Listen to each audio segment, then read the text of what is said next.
Oi gente, no vídeo de hoje eu vou falar sobre um assunto que a cada dia que passa vem ganhando mais espaços nas rodas de conversas sobre educação. Será que está na hora de nós voltarmos às aulas presenciais? Será que temos condições de fazer isso nesse momento da pandemia no Brasil? Então é sobre esse tema que eu vou falar a partir de agora.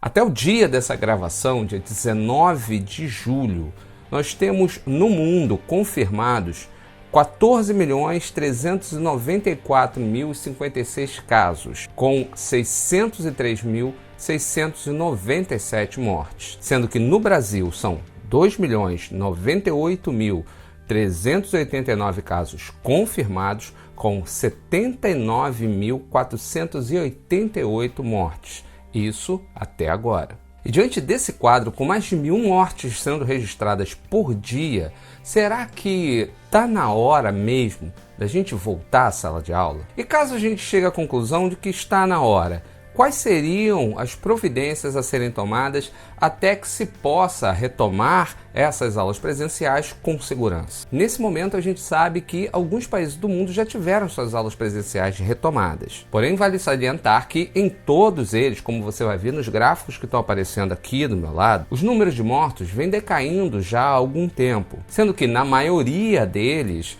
as medidas de contenção foram tomadas logo nas primeiras notícias a respeito da chegada do novo coronavírus lá no início do ano. Em outros, como no caso do Reino Unido, assim que se chegou à conclusão de que era necessário tomar providências com redução da circulação de pessoas, essas providências foram devidamente tomadas. E os resultados, tanto no número de mortes quanto no número de casos, vem decrescendo cada vez mais com o passar do tempo, o que justifica um retorno às aulas nesses países. Porém, também há alguns casos onde certas escolas ou em certas comunidades, a volta às aulas acabou provocando um aumento do número de casos. E aí, nessas situações, como a exemplo da França e da Coreia do Norte, muitas escolas foram novamente fechadas. Mas vamos falar de Brasil. Vamos pensar na nossa situação. O Brasil tem hoje, na data em que está sendo gravado esse vídeo, quase 2.100.000 casos e pouco mais de 79 mil mortos. E apesar dos gráficos estarem se mostrando levemente decrescentes, não há uma projeção para os próximos 1 ou 2 meses, que é o que alguns estados vêm aí planejando para o retorno às aulas, a possibilidade de nós vermos o número de casos e de mortes chegarem aos níveis de países como a Nova Zelândia ou a Finlândia ou mesmo o Reino Unido, o que levou estudiosos como o professor Eduardo Massad, da Escola de Matemática Aplicada da FGV, a considerar que o retorno às aulas nesse momento seria provocar um genocídio, o que também já tinha sido mostrado num documento produzido pela Fundação Oswaldo Cruz no final de junho. Então eu vou dividir essa análise em 3 partes. A primeira, o que vem sendo feito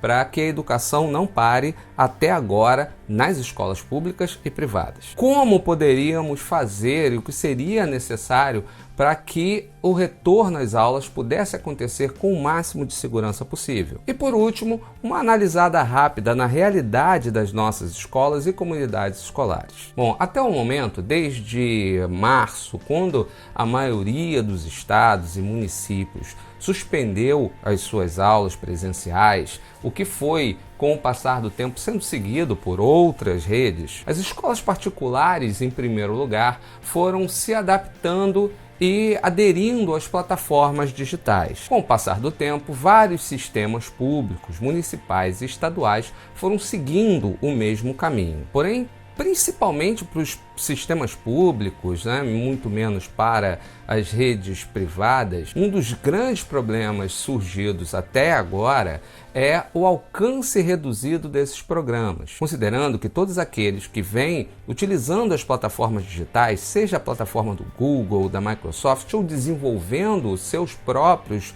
programas, aplicativos e sistemas, até agora tem alcançado um número limitado de estudantes. E aí, nesse caso, eu posso falar da minha própria experiência. A cada turma, que em média tem de 30 a 35 alunos, eu tenho tido no máximo a presença de 10 alunos nas aulas online. E os motivos para toda essa ausência são basicamente os mesmos: a falta de dispositivos ou de acesso à internet, além da impossibilidade, muitas vezes, do aluno estar presente naquela reunião na hora que ela acontece, quando, por exemplo, só há um aparelho de telefone celular na casa e 2 ou 3 filhos vão utilizar aquele aparelho para fazer as atividades online.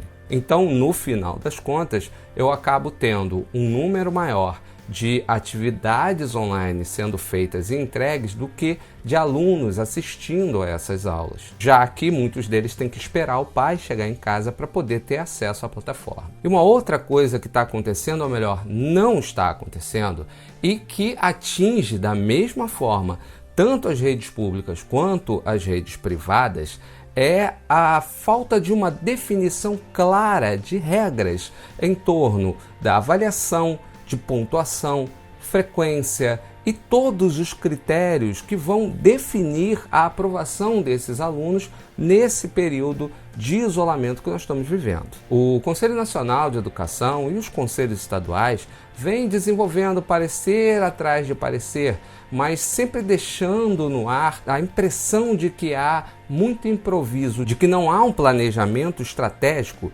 levando em consideração principalmente a possibilidade de nós não conseguirmos reduzir o número de casos e de mortes até o final do ano e sermos obrigados a manter esse sistema de videoaulas e do uso das plataformas digitais até dezembro. Mas vamos considerar que em algum estado ou mesmo em toda a nação nós tenhamos para frente, e eu realmente espero que isso aconteça, uma redução drástica do número de casos e uma estabilização desse quadro. Como faríamos o retorno às aulas? Bom, e aí eu vou usar como referência o excelente vídeo do professor Ivan Cláudio Guedes, do canal Ivan Guedes, que eu vou até deixar um card aqui e um link aí embaixo para você dar uma olhada, no qual ele fala sobre as providências que poderiam ser tomadas para um possível retorno às aulas. E eu vou tentar resumir o que ele diz da melhor forma possível. Em primeiro lugar, teríamos que levar em consideração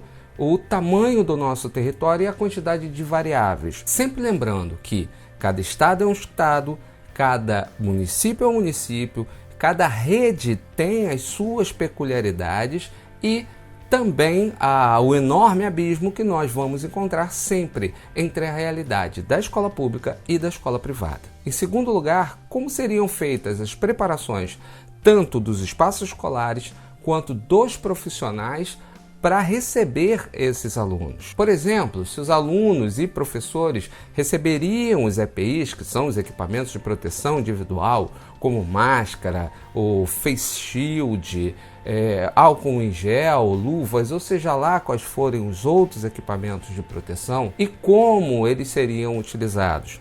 Quais seriam os protocolos de entrada, intervalo e saída dos alunos? Como os profissionais seriam preparados para receber esses jovens e administrar toda a logística do funcionamento de uma escola? Se o número de alunos seria reduzido, se os horários seriam reduzidos, se faríamos um trabalho já considerando o uso das novas ferramentas eletrônicas dentro de um sistema de ensino híbrido, se as escolas receberiam equipamentos como termômetros, oxímetros, sistemas de desinfecção e se os profissionais seriam treinados para utilizar tudo isso? Qual seria o distanciamento mantido no espaço das salas de aula para alunos e professores? Se as salas, que em estados mais quentes, como o Rio de Janeiro, foram ao longo do tempo preparadas para sistemas de refrigeração, com uma redução da circulação de ar e o uso agora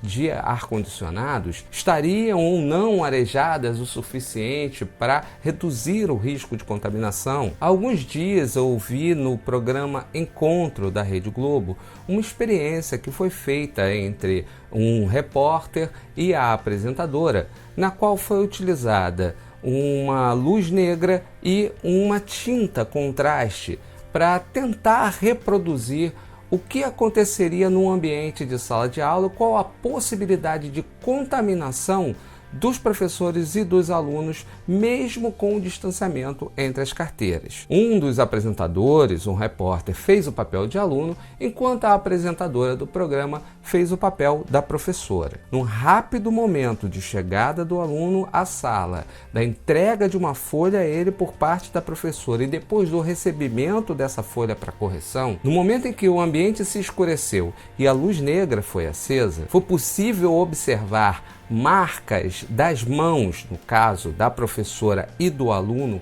por mais de um espaço, contando aí com a mesa da professora, a carteira do aluno, a folha, quer dizer, a possibilidade de contaminação rápida dentro do espaço de uma sala de aula é enorme, levando-se em consideração que nós estamos falando de crianças, tanto da pré-escola quanto do Fundamental 1 e 2. Então nós estamos falando de uma faixa etária que vai desde os 4, 5, 6 anos até os 15. E quem, assim como eu, trabalha em escola de ensino fundamental, sabe exatamente como as crianças estão habituadas a se comportar. O que significa que, para a volta às aulas acontecer, a gente também precisa de uma enorme mudança no comportamento, tanto dos alunos quanto de nós professores. Então, pensando nisso tudo e colocando o pé no chão, na realidade, levando em consideração essa necessidade de uma mudança profunda de hábitos, lembrando que uma escola não é feita só de alunos, de que os professores e professoras, em alguns casos, ou muitos casos, são idosos, ou, quando mais jovens, cuidam dos seus pais e mães idosos, considerando que muitos dos nossos alunos não têm mãe nem pai e vivem com os avós, que famílias inteiras no Brasil vivem em espaços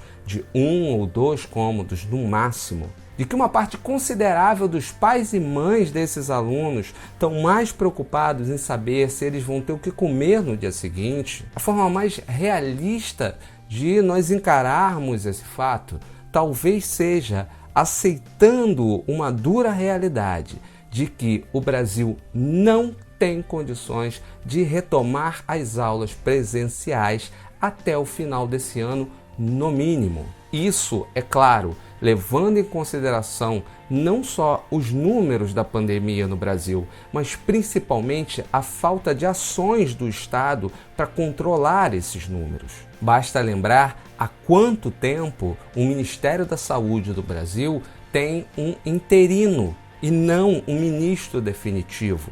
Esse interino sequer é da área da saúde, é um militar de carreira. E apesar de eu estar falando isso, o foco desse vídeo não é a crítica ao governo, e sim o quanto todos nós que estamos envolvidos na educação escolar, sejam auxiliares, professores, gestores educacionais, secretários de educação, temos que considerar todos os elementos que estão envolvidos nesse planejamento do retorno às aulas, inclusive a falta de ação do Estado diante da pandemia. Então talvez a proposta mais realista de todas esteja na manutenção, pelo menos até o final desse ano, desses sistemas com o uso das plataformas digitais, porém não de forma jogada como está sendo feita por boa parte das redes públicas de educação, mas sim monitorando e identificando quais alunos estão fora do sistema por falta de condições técnicas de dispositivos e de internet. Estabelecer parcerias com empresas privadas, talvez com a contrapartida de incentivo fiscal, para que essas empresas possam fornecer para os municípios e para os estados tanto os dispositivos quanto as formas de acesso à internet, sem malandragem, sem superfaturamento, inclusive redirecionando os recursos que nesse momento não estão sendo utilizados na manutenção, na limpeza, nas contas de energia e de água das unidades escolares. E é claro, sem o abandono alimentar dos alunos. A gente precisa lembrar sempre que nós temos um considerável número de estudantes que têm na escola sua principal fonte de alimentação. E aí, o recurso que não está sendo utilizado nesse momento para merenda escolar pode se reverter em cestas básicas para atender a esses alunos mais carentes. Porém, isso demanda uma vontade política muito grande para que se possa fazer o devido levantamento de quem precisa desses recursos e o atendimento a essas necessidades. Para que não aconteça com a entrega de dispositivos como tablets ou celulares totalmente capazes de serem utilizados nas atuais plataformas de ensino à distância, o mesmo que vem acontecendo com os recursos do auxílio emergencial do governo, onde muita gente que não precisa está recebendo, enquanto outros que estão passando fome de verdade não estão conseguindo receber o auxílio. Seria necessário uma organização muito grande por parte, em especial, do poder público dos municípios e dos estados. Bom, então era isso que eu tinha a dizer a respeito. Vou seguir acreditando que esse não é o momento de nós retornarmos às salas de aula, mas que também não podemos deixar os nossos alunos mais carentes de fora da educação. Porque dessa maneira a gente amplia mais ainda o abismo social que já existe no nosso país. Se você gostou desse vídeo, dá um like aí. Se não é inscrito no canal, inscreva-se e pode expressar a sua opinião aí embaixo nos comentários. Sendo assim, um beijo, um abraço para todos e todas e até o próximo vídeo. Tchau, tchau.